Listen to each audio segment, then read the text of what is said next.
Olá, espero que vocês estejam bem. Uma feliz semana para você, um ótimo início de semana, uma feliz segunda-feira, dia 18 de novembro. Eu espero que você esteja bem, que a graça, o amor e a misericórdia de Deus esteja cobrindo a tua vida e te dando aquilo que você necessita para vencer este dia, para vencer esta semana, para vencer os próximos dias que virão. Amém? Quero convidar você a nós estarmos hoje refletindo sobre é sempre bom saber separar as coisas. O livro de João, capítulo 8, verso 10 e 11, diz o seguinte: Erguendo-se Jesus e não vendo a ninguém mais além da mulher, ele perguntou-lhe: Mulher, onde estão aqueles teus acusadores? E ninguém te condenou? Respondeu ela: Ninguém, Senhor. Então disse Jesus: Nem tampouco eu te condeno. Vá e não peques mais. Será que é possível amar alguém que nos fere, persegue, espalha mentiras a nosso respeito e que fala mal de nós? Será que é possível orar com o genuíno interesse de abençoar alguém que sempre está pronto a nos amaldiçoar? Será que é possível entrar numa batalha, guerrear contra as forças do mal que manipulam e oprimem a vida de alguém que nos odeia? Sim, tudo isso é possível. Sabe por quê? Porque foi isso que Deus fez por cada um de nós. Ele nos amou quando ainda éramos pecadores, quando ainda andávamos em delitos e pecados. Efésios 2:1 fala sobre isso. Ele foi ferido, perseguido, padeceu horrores e foi conduzido à morte de cruz, quando nada tinha feito para merecer isso. Ele, por tanto amor, nos amar, orou por nós antes mesmo da gente existir. Lá em João 17 fala sobre isso. O seu amor é capaz de aceitar os inaceitáveis, tocar aqueles que ninguém quer mais tocar.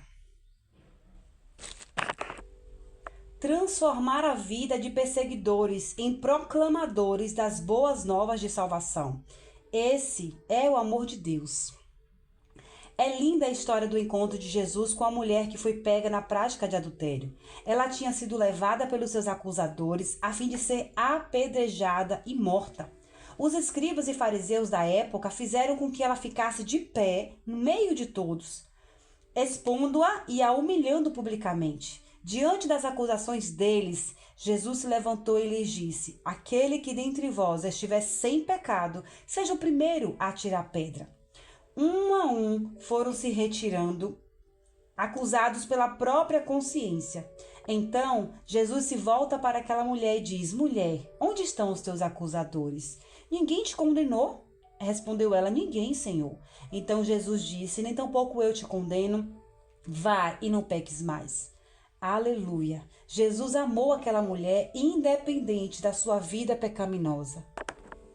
Mas ele deu a ela também uma ordenança para a sua nova vida: vá e não peques mais. Jesus sempre soube separar as coisas. Ele sempre condenou o pecado, mas sempre deu chance do pecador se arrepender. Jesus nos ama apesar de nós, apesar do que eu e você somos. E por tanto nos amar, ele deseja transformar a nossa vida. Somente ele tem o poder de nos dar um coração novo, puro e santo. Essa questão, queridos, de saber separar as coisas é algo que nós precisamos ter em nossa mente para tudo. Saber separar situações de trabalho, de família, de casa, com igreja, pessoas, situações com diversas pessoas. Você não pode tratar uma situação ou algo que tenha acontecido com uma pessoa da mesma forma que você trata com outra pessoa. Nós não podemos agir da mesma forma por igual. E essa história da mulher adúltera é assim algo que eu sou fascinada.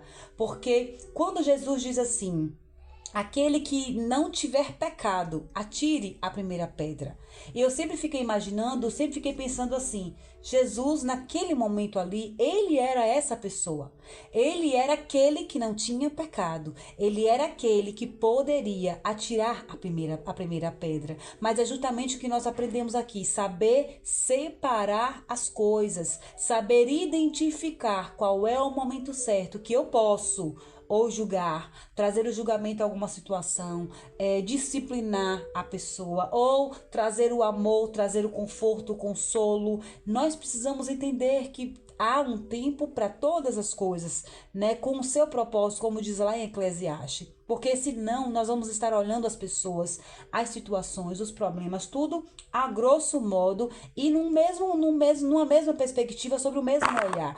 E não é isso que Jesus nos ensina. Quando ele chega diante da mulher e ele faz aquela pergunta: onde estão os seus acusadores? Cadê? Porque olha como Jesus, ele usa a seguinte frase: aquele que não tem pecado, porque ele pergunta àquelas pessoas que estão se colocando no lugar de juiz.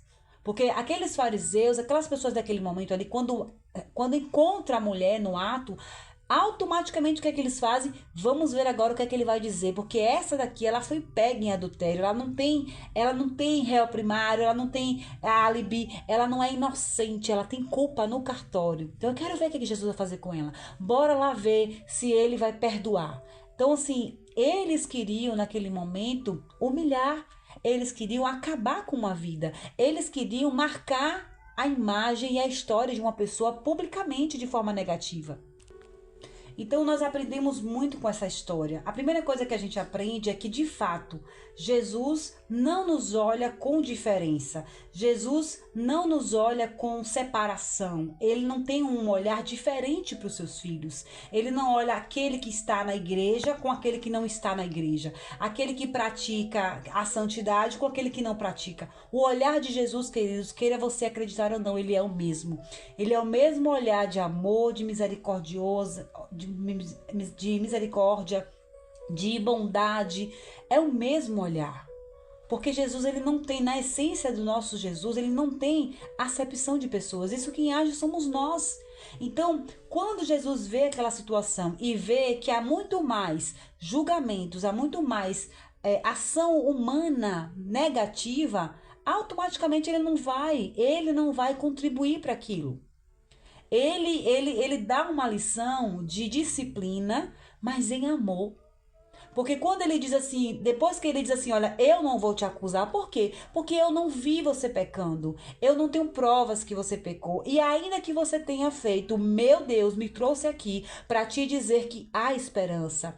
O nosso Deus, o meu Deus me trouxe aqui, me fez estar na terra para trazer a libertação, para trazer o amor, para trazer a misericórdia. Eu não vim para trazer humilhação, eu não vim para trazer, para deixar com que os meus filhos, os meus irmãos estejam em uma situação sendo humilhados. Então nós precisamos, queridos, de uma vez por todas entender isso, sabe? Primeiro que Jesus, ele separa as coisas, ele sabe a hora certa de agir, ele sabe o momento certo de agir, o que ele vai julgar, o que ele vai disciplinar, o que ele vai confortar, trazer amor. E ele não deixou de disciplinar a mulher adulta, ele não deixou, porque ao final ele diz o que? Vá e não peques mais. Ou seja, eu sei que você estava pecando, eu sei que você cometeu um pecado, então a minha doutrina é essa. Eu ensino que é possível você vir até mim. É possível você ter o amor de Deus. É possível você alcançar a graça e a misericórdia de Deus. Ainda que você tenha cometido pecado, ainda que você tenha falhado, ainda que você esteja devendo algo para o Senhor, sabe? Não esteja fazendo aquilo que deve ser feito. Ainda que tudo de ruim você possa ter feito ou estar fazendo, é possível você se aproximar de Jesus. Agora, ele te dá essa graça, que é de graça, ele te dá o amor, ele te dá a misericórdia. A única coisa que o Senhor nos pede é justamente isso, queridos. Vá, receba a sua graça, o perdão, o amor. Agora lembre-se disso. Lembre-se do amor, da misericórdia que o Senhor te entregou, independente de qualquer coisa. E ao lembrar, o que é que nós devemos fazer? Não pecar mais. O problema é que nós estamos vivendo numa geração em que nós queremos o amor, a misericórdia, a graça de Deus e não nos lembramos que a única coisa que o Senhor nos pede é o quê? Não peques mais. A única coisa que nós precisamos aprender é justamente a separar as coisas. Deus, ele é compassivo, bondoso, misericordioso, mas ele é justo. Ele é justo e por ser justo é que nós precisamos entender isso. Que o Senhor, ele sempre vai estar disponível, ele sempre vai estar diante de nós, disposto a nos ajudar, a nos libertar, a derramar sobre as nossas vidas aquilo que nós precisamos. Agora, nós precisamos nos achegar a ele com esse entendimento. Eu posso ir, eu posso receber do Senhor o amor, a graça, a misericórdia. Agora, eu preciso entender que eu não posso mais pecar. Eu não posso mais continuar com a vida de pecado. Eu não posso mais continuar com essa vida errante, sabe, de teimosia, de incredulidade. Nós precisamos entender isso, querido. Nas batalhas da nossa vida, nós precisamos lembrar que nós estamos lutando contra o pecado, contra o inimigo das nossas almas. Nós não estamos guerreando com as pessoas. A guerra naquele momento, enquanto os fariseus estavam guerreando com a mulher adúltera, querendo mostrar que ela era pecadora, ela era indigna, ela era pior do que eles, Jesus estava dizendo assim, ó, diante de Deus todos vocês são iguais. Não cabe a nós, seres humanos, julgar uma outra pessoa. Não cabe a nós.